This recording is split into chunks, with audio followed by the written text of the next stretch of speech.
صلی علی رسولہ الکریم اما بعد فاعوذ باللہ من الشیطان الرجیم بسم اللہ الرحمن الرحیم قل من كان في الضلالة فليمدد له الرحمن مدا حتى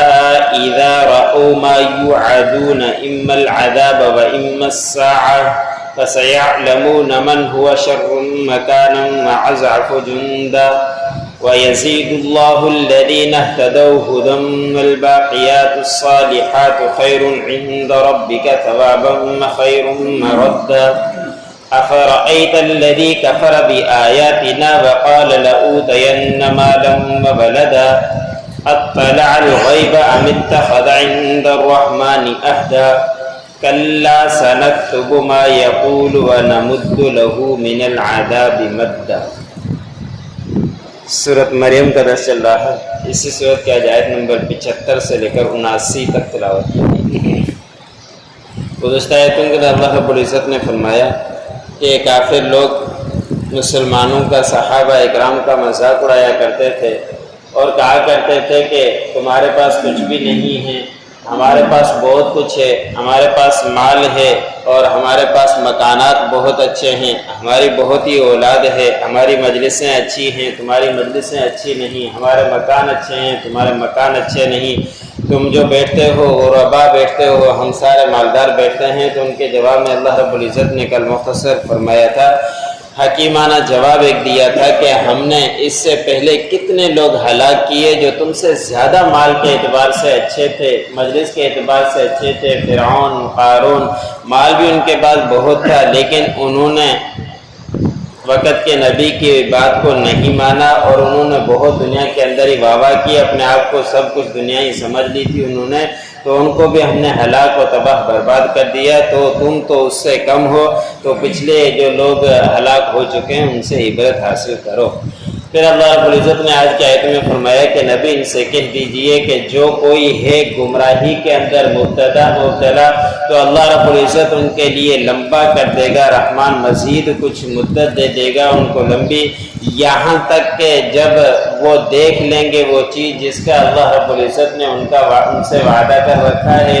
ایک وعدہ یہ ہے کہ ایسے لوگوں کو یا دنیا کے اندر عذاب آئے گا، اگر دنیا کے اندر ان کے اوپر عذاب نہ آیا تو بہرحال قیامت تو ہے ہی، وہاں ان کو ضرور اس کا عذاب ملے گا۔ جو کچھ یہ دکھلاوا کیا کرتے ہیں اور ان مسلمانوں کو تنگ کیا کرتے ہیں اور مسلمانوں کو دیکھتے ہیں کہ ہمارے پاس بہت مال ہے تمہارے پاس نہیں ہے، تو اللہ رب العزت ان کو کچھ مہلت دیتے ہیں، پھر ان کے اوپر یا تو دنیا کے اندر عذاب آئے گا، اگر دنیا کے اندر عذاب نہ آیا تو قیامت ضرور قائم ہوگی، پھر وہاں ان کے لیے وعدہ کر رکھا ہے۔ پھر اللہ رب العزت نے فرمایا کہ عنقریب یہ لوگ جان لیں گے کہ کون ہے مکان کے اعتبار سے برا، کون ہے مجلس کے اعتبار سے برا، اور کس کے پاس ہے کمزور لشکر، کمزور فوج، وہ قیامت کے دن ان کو پتہ چل جائے گا۔ ابھی یہ کہتے ہیں کہ ہم مکان کے اعتبار سے اچھے ہیں، مجلس کے اعتبار سے اچھے ہیں، ہماری بہت لشکر ہے، فوجی ہیں، ہماری بہت ساری مدد ہے، لیکن قیامت کے دن سب کچھ ان کے سامنے پتہ چلے گا کہ کون مکان کے اعتبار سے اچھا ہے اور کون لشکر کے اعتبار سے کمزور ہے۔ پھر اللہ رب العزت نے فرمایا کہ اللہ ہدایت دیتا ہے ان لوگوں کو، مزید ہدایت دے دیتا ہے جو ہدایت کے اندر چلنا چاہتا ہے، جو ہدایت کے اوپر چلنا ہی نہیں چاہتا تو پھر ان کے لیے ہدایت نہیں، گمراہی ہوا کرتی ہے۔ اور جو نیکیاں کیا کرتا ہے اللہ رب العزت نے فرمایا ان کی نیکیاں باقی رہنے والی ہے آپ کے رب کے پاس، بدلے کے اعتبار سے بھی اور لوٹنے کے اعتبار سے بھی باقی رہنے والی نیکیاں کون سی ہیں؟ جو حدیث مبارک میں آتا ہے کہ انسان دنیا سے چلا جاتا ہے، اس کے پیچھے کچھ بھی نہیں ہوتا، سارا پیچھے جو وارث بن جاتے ہیں اس کے جائیداد کے۔ ہاں اگر کوئی بھلائی کا کام کر کے آ گیا، کہیں مسجد بنا کر آ گیا، کہیں کسی کے غریب کی مدد کر کے آ گیا، کہیں کسی چیز کی ضرورت تھی وہ پوری کر کے آ گیا، اور کہیں پیچھے نیک اولاد چھوڑ کر گیا جو اس کے لیے احسان ثواب کیا کرتے ہیں، قرآن پاک پڑھتے ہیں یا بھلائی کے کام وہ کیا کرتے ہیں، تو ان کی جو بھی کام کیا کرتے ہیں ان کے لیے وہ نیکیاں باقی رہنے والی ہے اور ان کا اللہ رب العزت کے ہاں ضرور بدلہ مل کر ہی رہے گا۔ انسان کہتا ہے کہ میرا مال میرا میں، لیکن حدیث مبارک میں آتا ہے کہ اس کا مال کچھ بھی نہیں، اس کا مال تو وہ ہے جو اس نے کھا لیا، پی لیا، پہن لیا، باقی اس کا مال کچھ بھی نہیں، سارے کے سارا وارثوں کے اندر ہی تقسیم ہو جاتا ہے۔ جو خود استعمال کر لیتا ہے وہ اس کا مال ہے، پیچھے سارا پیچھے وارث ہی لے جائیں گے، کوئی بھی اس کا نہیں رہے گا۔ ہاں اس کے لیے وہ باقی رہے گا جو اچھائی کی نیکیاں کر کے آیا ہوگا۔ اور اس طرح کے کئی واقعات نبی کریم صلی اللہ علیہ وسلم کے دور کے اندر بھی آئے، تو آپ صلی اللہ علیہ وسلم بھی صحابہ اکرام کو یہی تعلیم کیا کرتے تھے کہ تم جو چاہتے ہو کہ ہمارا مال باقی بچے تو اللہ کے راستے میں خرچ کر جاؤ، وہ تمہارا باقی رہنے والا ہے، اور جو تم چھوڑ کر گئے وہ تمہارا نہیں، وہ پھر وارثوں کے اندر ہی تقسیم ہو جائے گا۔ آگے اللہ رب العزت نے ایک خاص واقعے کی طرف بیان فرمایا ہے کہ ایک صحابی تھے،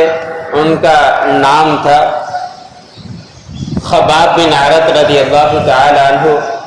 کمزور صحابی تھے، مالدار کے اعتبار سے بھی کمزور تھے، غلامی کے بعد آزاد ہوئے اور مسلمان ہوئے، اور وہ لوہار کا کام کیا کرتے تھے، لوہا بنا کر صحیح کر کے ان کا کام دوسروں کو دیا کرتے تھے، وہ مزدوری ان کی ہوا کرتی تھی۔ ایک دن ان سے ایک کافر نے، عاص بن وائل جو کٹر کافر تھا، انہوں نے کام کروایا، اور کام کروانے کے بعد ان کو رقم نہیں دی۔ صحابی نے ایک دن اس کو کہہ دیا کہ میری رقم دو، جو آپ نے کام کروایا تھا، میری یہی اجرت ہے اور میں اسی سے اپنا گزارا کرتا ہوں، آپ کیوں نہیں دے رہے؟ تو اس وقت اس کافر نے کہا کہ آپ اس جو نبی کریم صلی اللہ علیہ وسلم کے اوپر ایمان لائے ہو اس کو چھوڑ دو، تو پھر میں آپ کو مال دینے کے لیے تیار ہوں۔ تو انہوں نے کہا کہ آپ مر جاؤ، مر جانے کے بعد زندہ ہو جاؤ، پھر حساب کتاب جب ہوگا، قیامت قائم ہوگی، ایسا ہی ہو جائے، پھر بھی میں آپ صلی اللہ علیہ وسلم کے اوپر لایا ہوا ایمان نہیں چھوڑوں گا۔ آپ صلی اللہ علیہ وسلم کے اوپر ایمان لانے کے بعد کتنی سزائیں برداشت کر لیا کرتے تھے، لیکن وہ ایمان چھوڑا نہیں کرتے تھے۔ جب اس نے یہ کہا تو کافر نے کہا کہ کیا آپ اس بات کے اوپر یقین رکھتے ہو کہ مریں گے، مرنے کے بعد زندہ ہوں گے، پھر قیامت قائم ہوگی؟ تو صحابی نے کہا کہ ہاں، میرے نبی نے یہ کہا، یہ ضرور ہو کر ہی رہے گا، میں اس کے اوپر ایمان لاتا ہوں۔ تو اس کے اوپر اس کافر نے کہا کہ جیسے میرے پاس ابھی مال ہے تو اس وقت بھی مال ہوگا، مجھ سے اس وقت لے لینا جب وہ قیامت قائم ہوگی۔ ایسے ہی اس نے یہ بھی کہا کہ جب یہ میں وعدہ کرتا ہوں میں آپ کو قیامت کے دن دوں گا، جیسا کہ آپ کا نبی کہتا ہے کہ قیامت کے دن جنت ہیں، باغات ہیں، وہاں سونے کے کنگن ہوں گے، تو اس وقت میں لوٹا دوں گا۔ تو اس کے متعلق اللہ رب العزت نے فرمایا کہ کیا یہ اللہ رب العزت سے وعدہ کر کے آیا ہے، یا یہ کہ اللہ نے اس سے عہد کیا ہے کہ اس سے قیامت قائم ہوگی تو سب کچھ اس کو مل جائے گا؟ ہرگز نہیں، ہرگز نہیں کہ قیامت کے دن اس کو کچھ بھی نہیں ملے گا، جیسا کہ یہ کہتا ہے ان کے لیے مزید ہم عذاب کو لمبا کر دیں گے، لیکن قیامت کے دن اس کے لیے کچھ بھی نہیں ہوگا۔ جو کچھ اس کو ملا ہے دنیا کے اندر ملا ہے، قیامت کے دن اس کے لیے کچھ بھی نہیں، اور یہ سزاؤں کے اندر ہی مبتلا ہوگا۔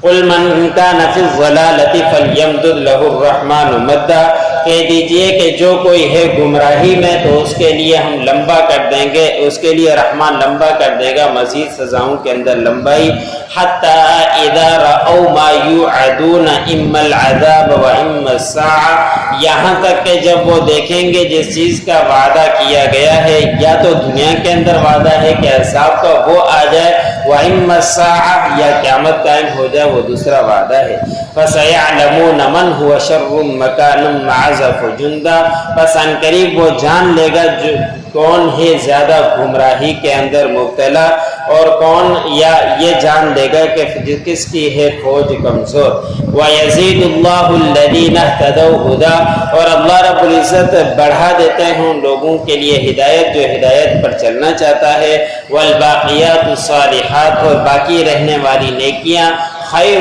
عند ربک، آپ کے رب کے پاس بہتر ہے، ثواباً ثواب کے اعتبار سے، وخیر مردا، اور لوٹنے کے اعتبار سے۔ افرأیت الذی کفر بآیاتنا، کیا آپ نے دیکھا اس شخص کو جس نے ہماری آیتوں کا انکار کیا اور قیامت کا انکار کیا؟ وقال لأوتین مالا وولدا، اور کہتا ہے کہ مجھے ضرور بضرور ملے گا اس وقت مال اور اولاد۔ اطلع الغیب، کیا وہ غیب کے اوپر مطلع ہو گیا ہے کہ قیامت کے دن اس کو ملے گا؟ ام اتخذ عند الرحمن عہدا،